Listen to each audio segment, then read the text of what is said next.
Hello everyone, nubkeks here. Welcome back to Nub Raids. The Fuel Deck of Fate has gone live, so we're going to be breaking it down here in today's video. Also, stay tuned. I've got a very important, I think, video coming out recently on a recent change in the game that is for late game players or end game players. It is game changing. Doesn't affect you if you're new, but if you're later game, then yeah, make sure to watch the video if you haven't heard about like the new basalt stuff before. Spoiler. But yeah, here we go. We've got this Deck of Fate. I just wanted to look at it now that it's live. I was pretty lukewarm on this when it first came out. I think it's mediocre. It's not absolutely awful, not absolutely amazing, but let's see right here, right now. Upgrading champions, summoning souls from soul stones. So number one, we can look at the actual points. So yeah, the soulstone points, again, it's that annoying thing where instead of just giving you 100, 1,000, 5,000, which divides nice and cleanly into the deck, it's 1,000 points to flip a card, and there's 5 times 8, so there's 40 cards, 40,000 points total. Instead of giving you the nice clean division, they've reduced it by 10%, which just feels a bit dirty. But there it is. You could do it would be effectively 40 immortals plus some champ training. Is that right? Yeah, that's right. It would be 9 Eternals, I think. 8 or 9. 8 plus some champ training, I think. And yeah, whatever. It's pretty darn expensive to do it only with soulstones. But we do have, of course, a 2x for Immortals on. So it's not terrible, right? This is not terrible. You cannot say that a 5-star to 6-star 2x Immortals is bad. The only thing to watch out for is you might want to save your Immortals in case they are needed for potentially guaranteed ways to get Leonardo or Raphael later on. Let's look at the actual rewards here, though. So here we go. And this is a little better than I was worried it would be. 15 commons, 13 rares, 12 epics. Now, the key thing here is that you can pin rewards. In this Deck of Fate, you can pin the rarity. That's a big deal. What you're going to want to do is to pin the epic cards. And if you flip everything, you will get 3 times 4. You'll get 4 epic chests by doing this. You might get some of the others, maybe, but probably not 1 or 2, maybe 1 green one or something on average. I don't know. You won't get much, but go for the epics. If we look at the chests, you can see the epic chest is by far the best. So we've got epic crafting relic materials, legendary relic materials, mythic relic materials. There's a gulf between each of these. The mythicals are by far the best. After, like, again, I've done multiple videos talking about this where, well, not multiple, I've done 1 or 2 videos talking about how, like, now, we've had relics in the game for 9 months. I'm kind of done with legendary relics for the most part. I kind of have enough. There's a couple I'd like to have, but legendary relics not really that important, and certainly not epics. Mythical relics are where it's at. So like these are just not valuable to me pretty much at all, but the mythical relics are incredibly valuable. So that alone makes the epic chest better. Then again, epic tomes versus legendary tomes versus mythical tomes. Mythical tomes, ancient void versus primal.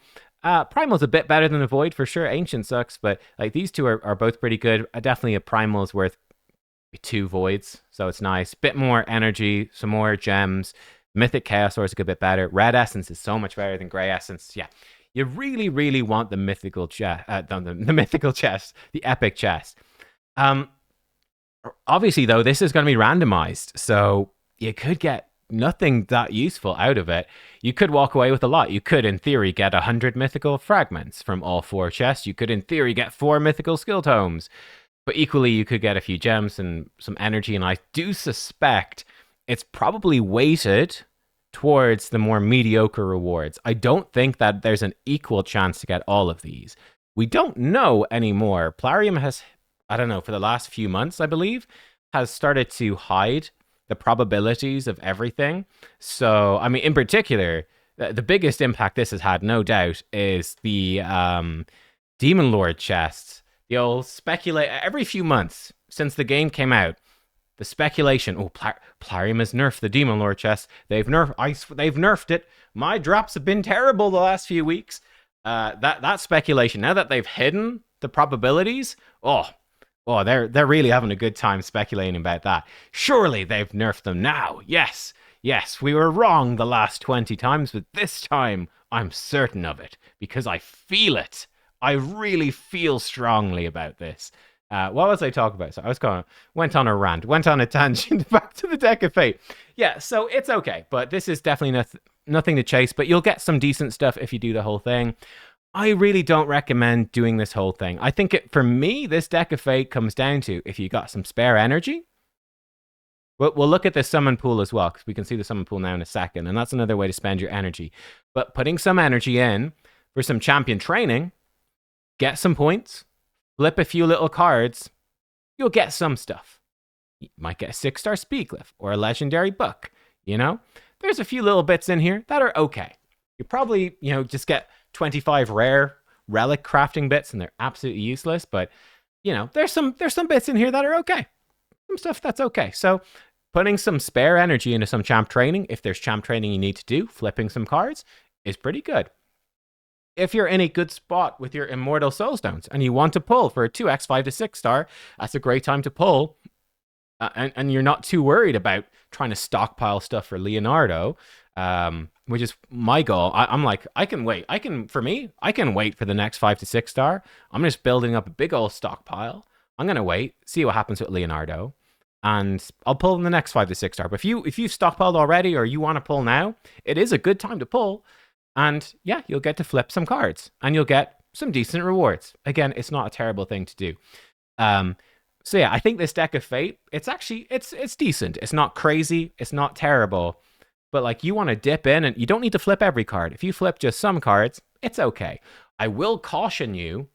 It is very easy to, get an epic card on your first flip, spend a bunch of energy, get another epic card on like your 6th flip, and go, oh wow, I've got 2 epics. I'm so close to the 3rd one. I'll pull my Soulstones. Surely it will only take 1 or 2 Soulstones, right? And then you could pull like 20 Immortal Soulstones or something before you get your 3rd epic card. Like, you can very, very quickly overinvest into this event if you're not careful. So do watch out for that word of caution. Now, another way you could potentially spend your energy. We've got a Gear Ascension tournament starting soon, maybe started by the time this video goes live, actually. That will give you 1 pull for the summon pool, the strategic summon pool. Let's take a quick gander at that. I think this went live yesterday. Now we can see the champions. Not great. They're not great, let's be honest. Now, for the epics, obviously Geomancer's insanely useful. Aok's actually quite decent as well. Like, he can solo some Curse City bosses and stuff. He puts out poisons with his A1 and then he can extend them. He has good synergy with Geomancer actually as well, where again he can keep extending Geomancer's burn. So there's some fun stuff you can do with Aox actually because of his passive mostly. He's a good champ. Mordecai is good. This guy's all right for some crowd control, though I think there's probably better options these days. I remember using Achak for Doom Tower back in the day. I don't know if you really need him anymore. Allure, obviously very good for older bosses with the turn meter depletion, not so much for newer ones. Deacon is insane. I like Siege Hulk a lot. Kinagashi is useful, actually, for Shadowkin. She's the Shadowkin Reviver, so she is useful for the faction for 3-starring. The epics are okay. You've got some good ones. You got some pretty bad ones as well in there, I think. And the legendaries, it's a decent mix. I would say these are mostly good, but not crazy. Like, Operdin would probably be considered pretty terrible before, but he got buffed recently. He's actually all right. And he does synergize very well with Senna because he's putting out so many continuous heals. But he's actually a really good healer and bringing block buffs as well on block debuffs. He brings block debuffs on a 3-turn. He's actually really good. Very good at keeping your team alive. Great combo with Syl of the Drakes for Faction Wars Hard, for example, because he brings the healing and the block debuffs and the protection. Syl brings the revive. It's not a bad combo there. We have, obviously, Morrigan and Lysandra. They're not top tier. Like, they're not Shuzen or anything like that. But they are very good. They're very good speed boosters, turn meter manipulators with speed auras. They're both good for arena, particularly if you've got a 6-star soul for them. And people are not going to want to ban these champions. So it's a very easy way to get a very fast champion into live arena. I've seen both of these champions used to pretty good success. Because again, you don't want to ban them because they're not really good enough to ban, but then you've got very fast gear on them. Sort of similar to Aestrid as well, actually very good speed booster for arena. So yeah, you see her in the same sort of situation in Arena where people build her like an Arbiter, but people tend to ban Arbiter over banning the Aestrid. They won't like to ban Aestrid, even though she does a very similar thing. Aestrid also very good against Hydra and stuff like that. So they are all solid.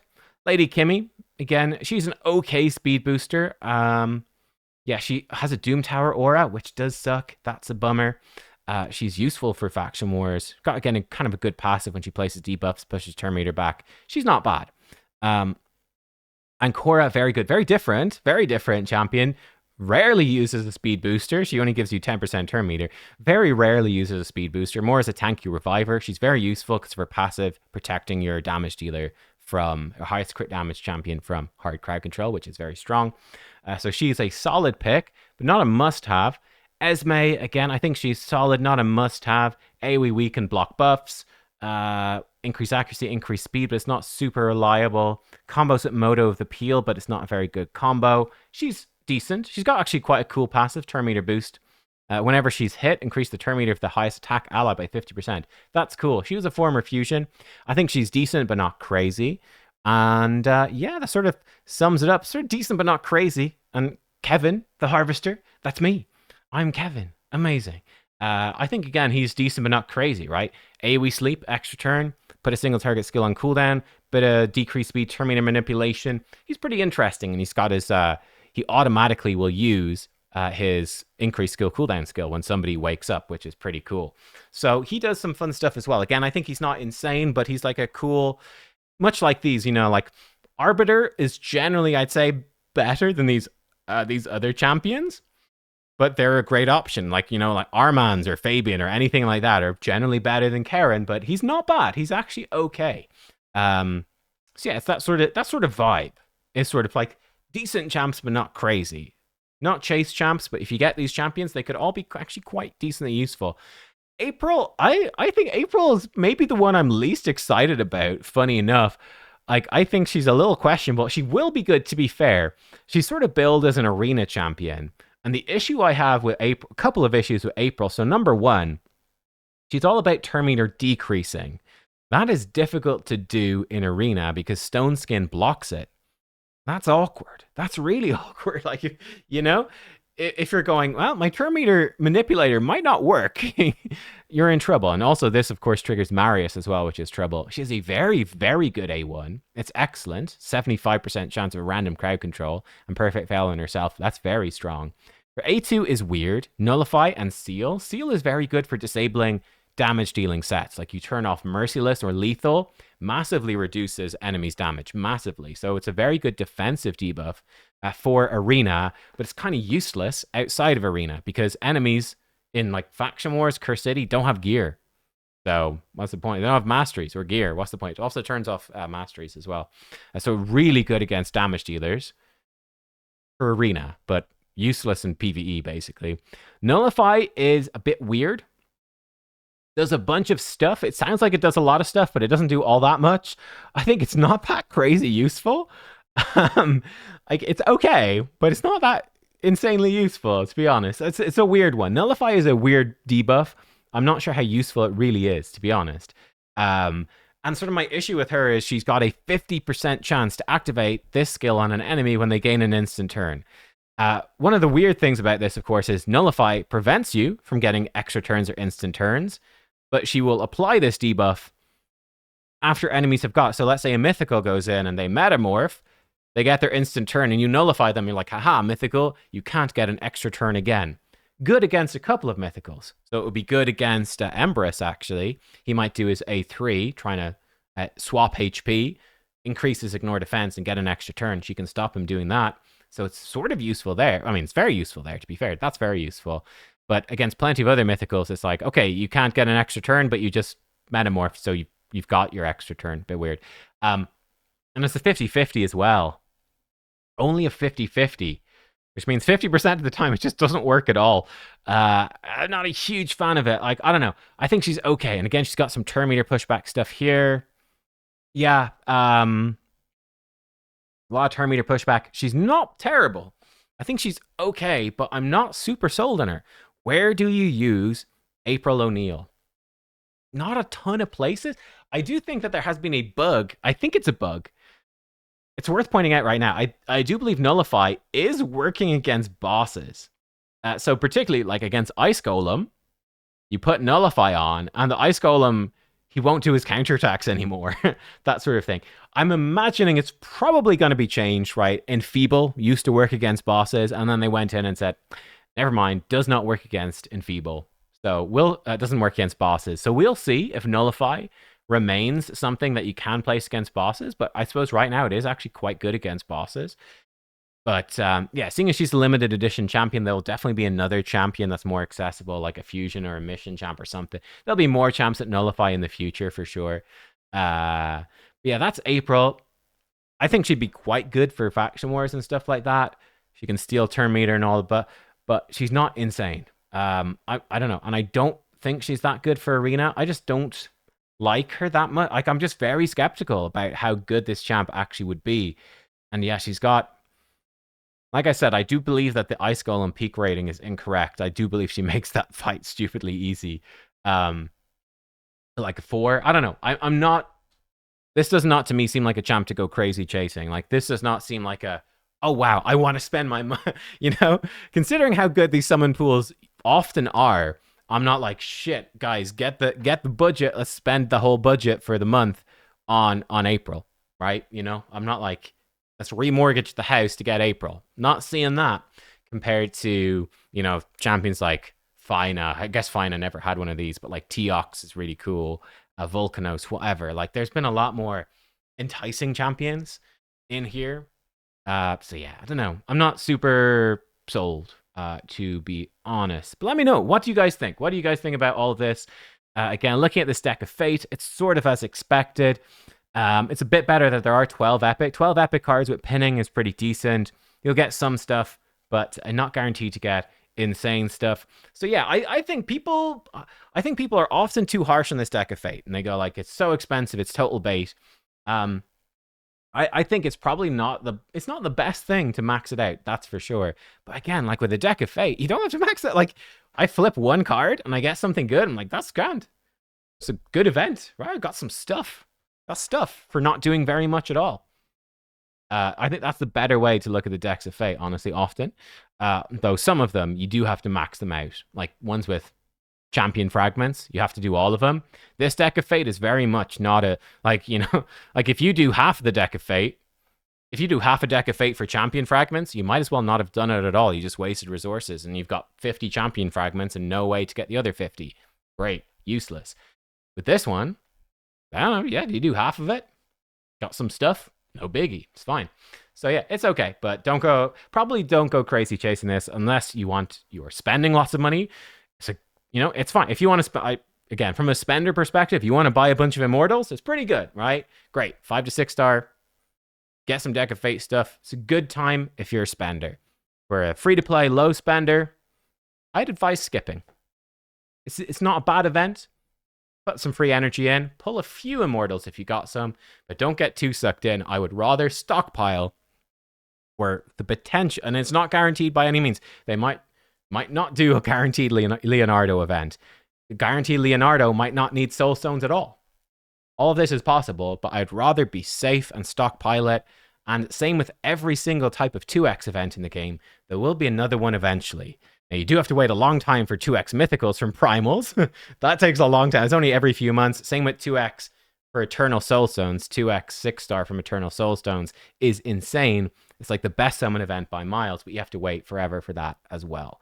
But yeah, I'm trying to save my Eternals, so I will be trying to do any mandatory soul events with Immortals instead, so I'm skipping this.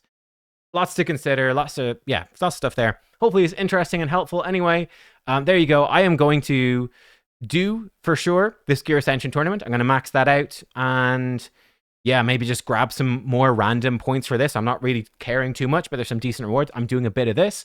I will probably do a bit of the Deck of Fate just with some champion training, but I'm not going to go too hard. I'm going to flip like, I don't know, probably flip like 3 or 4 cards and call it there and be fine.